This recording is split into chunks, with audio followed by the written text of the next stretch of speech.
Kung hindi ka nakialam, kung hindi mo biniyo si Marge na ilagay sa alangan si Jasmine, hindi aabot sa ganito.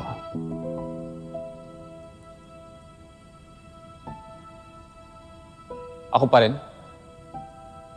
Ako pa rin may kasalanan sa lahat ng nangyari? Yes. We already know this, Edward. Simulat sa pool, problema lang ang dala mo sa pamilyang to. Ganito na ba talaga tayo? Simula ng pagbalik namin ni Jazz, pakiramdam ko, may krimen ako nagawa. Tapos ngayon, inatsapwera niyo na ako sa anak ko? So alam mo na ngayon kung anong pakiramdam. Ganyan din yung ginawa mo sa akin, di ba? Nilagay mo sa panganib yung anak natin kahit patutol ako. Nagdesisyon ka mag-isa! I did that for Jasmine! Bulag ba kayo? Hindi niyo ba nakikita may pagkukulan din si Paolo? May mga mali siyang desisyon, may mga bagay na sinisira. Pero kahit anong gawin niya, sa mata ninyo, siya pa rin malinis.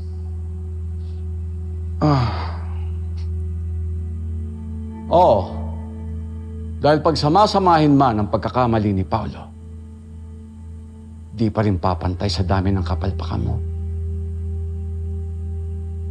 Siya lang ang anak kong maaasahan. Siya lang ang pinagmamalaki ko. Paolo, paulit-ulit na lang tayo nagsusumbatan. Hindi tayo dapat ganito, mag-asawa tayo. Dapat team tayo, hindi yung nagsasakitan, hindi yung... Hindi ko kailangan ng team. Ang kailangan ko yung asawa na may tiwala sa akin, yung nakikinig sa akin, hindi yung binabaliwala ako. Yan ang gusto mo. Ang gusto mo yung sumunod lang, yung makontrol mo.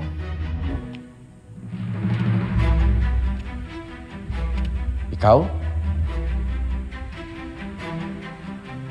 Ikaw na palaging kailangang ayusin?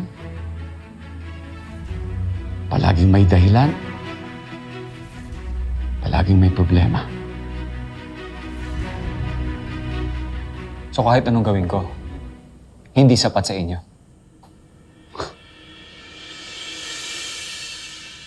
Finally, you get it.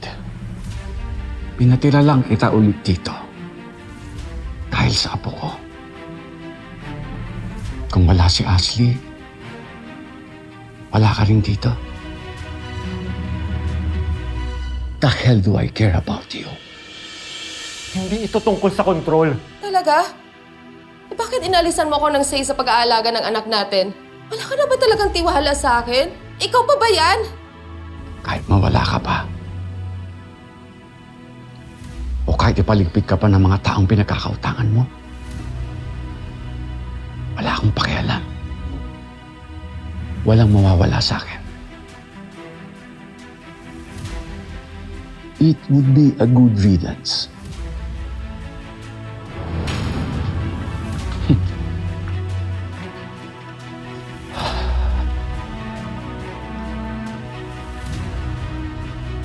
Sana yung kakampi ko dito sa pamamahay na to? Sana yung lalaking pinakasalan ko? At ikaw? Ikaw pa ba yan? Ikaw pa ba yung babaeng pinakasalan ko?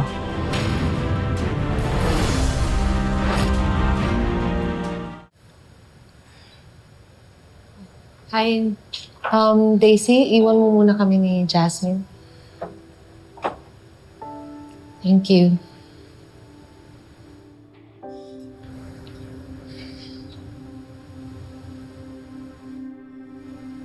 Kumusta, anak?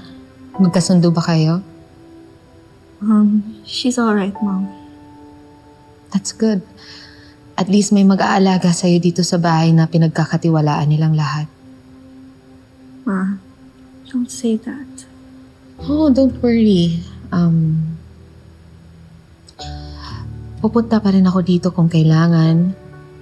Sasamahan kita sa mga treatments mo, sa mga check-up mo, lahat, anak. Why are you saying that, Ma? Saan ka pupunta? Kailangan lang ni Mama magpahinga. Pero dito ka pa rin po sa house mo tutulog, di ba? Hindi na muna, anak. Ayoko lang makadagdag pa sa'yo yung away namin ng daddy mo. Ayoko makita mo yon at ayoko maramdaman mo yon.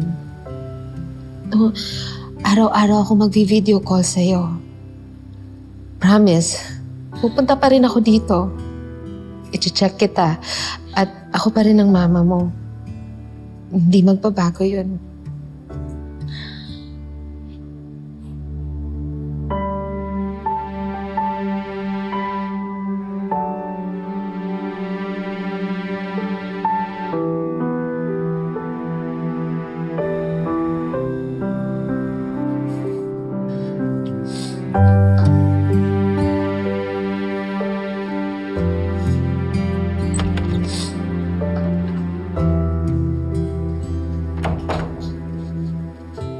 Ano yan? Talaga bang aalis ka? Iiwan mo kami ni Jasmine? Alam ko naman na hindi mo pababayaan ang anak natin. Pero hindi ibig sabihin nun na dito ako matutulog. Doon na muna ako kina mama. Ay, you wanted to talk last time, di ba? Tara, sige na, pag-usapan natin. Para saan? Para ayusin ang problema natin? Para lumabas, ikaw na naman ang tama? Para makontrol mo ang lahat?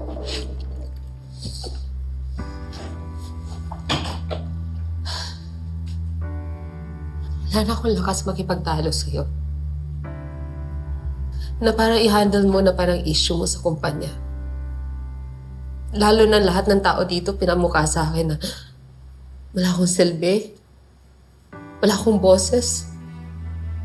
Wala akong kakampi para ipaglaban ang health ni Jasmine. Pati ipaglaban kung may lugar ba ako sa pamilyang to. Sa'yo.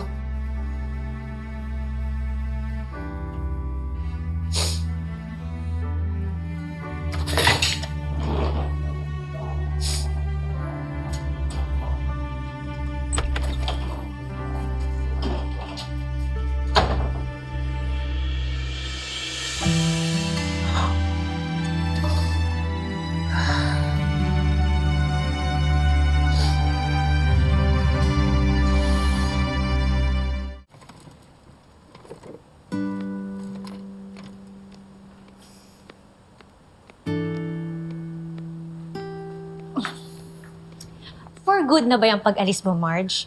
O baka naman gimmick mo lang yun para suyuin ka ni Paolo? Because if it is, mukhang hindi effective.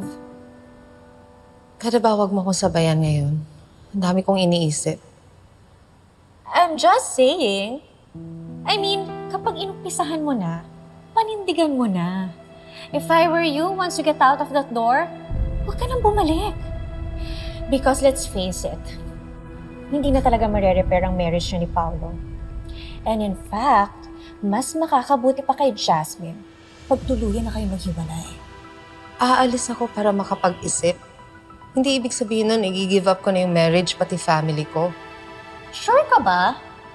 Tingin mo gusto ni Paolo na bumalik ka? Siguro ikaw nagsusulsul kay Paolo, no? Ikaw bang nanggagatong sa kanya para lalong mas magalit siya sa akin? Excuse me? Huwag kang ang tamang hinala. Wala akong kinalaman sa incompetence mo bilang asawa. Tabi! Ikaw talaga kahit kailan. Hoy! Oh my God! What in heaven's sake are you doing, Marjorie? Okay? Mama, kino-convince ko lang naman po si Marge na magstay dito eh. Kako baka pwede pa nilang maayos ang problema nila ni Paolo. Pero minasama niya po yung concern ko. Marjorie, kung wala ka rin mabuting gagawin, siguro tama rin na umalis ka na. Huwag ka na nga mag-umpisa ng gulo. Ma, bakit laging siya yung automatic kinakampihan mo? Hindi niyo po alam ang buong kwento. Eh kasi si Thea nakikinig at marunong rumispeto sa amin. Ikaw, hindi. Sana po minsan buksan niyo po yung mga mata niyo para malaman niyo kung anong difference ng respeto at sip-sip. Bait-baitan lang yan si Thea. Pero parang candy yan. Kunwaring sweet pero nababalot ng plastic.